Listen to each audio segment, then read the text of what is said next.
So what's must-have number two? Must-have number two is BDCs must use sustainable pay plans. If you want your BDC to grow and provide you with incremental sales today and in the future, all while maintaining the integrity of your overall sales compensation, then you need to create a sustainable pay plan.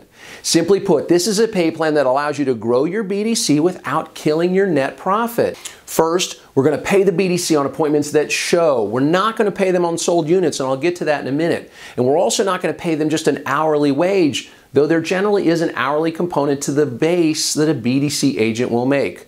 For most markets, a solid pay plan for an appointment coordinator, that's what I call a BDC agent, an appointment coordinator, it looks like this. First, there's an hourly component, 10 to 12, maybe even $15 an hour, depending on your market. That's in a base pay, but that is a draw against commission.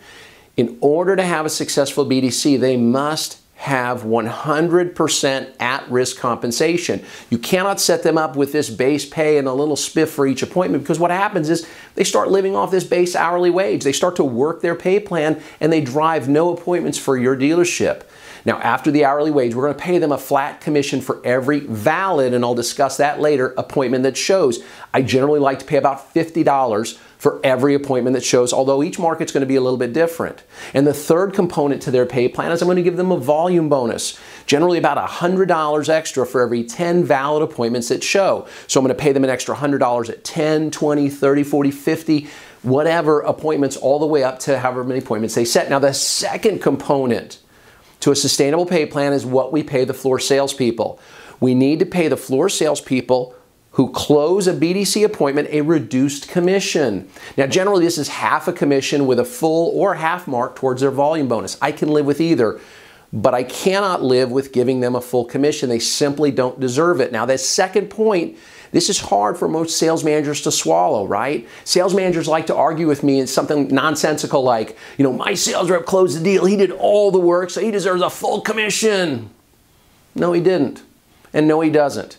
He barely deserves half the commission you're awarding him. He didn't do all of the work. He barely did half the work. See, appointments today close at an extraordinarily high rate, generally between 50 and 80%. Appointments that show close between 50 and 80% depending on your dealership.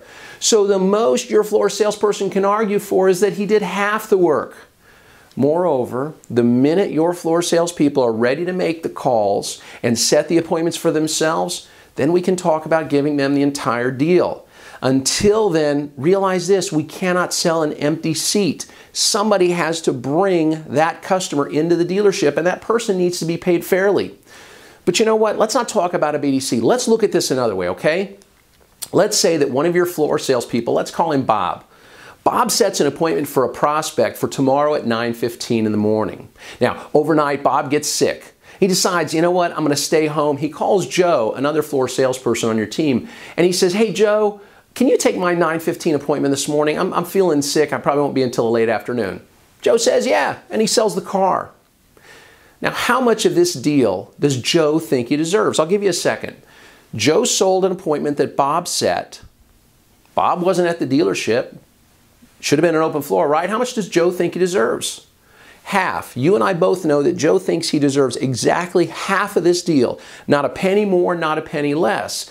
Bob set the appointment. Joe sold the car. Joe thinks he deserves half. Now, Joe looks at this as a true split deal with Bob. After all, Bob set the appointment, didn't he?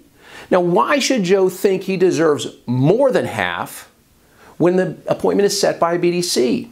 See, he thinks he deserves only half when Bob sets the appointment, but suddenly he deserves the whole deal when it's a 22-year-old young woman upstairs with a headset on that set the appointment? It doesn't make sense. You need to pay a split commission on appointments set from the BDC, or your BDC simply will not survive.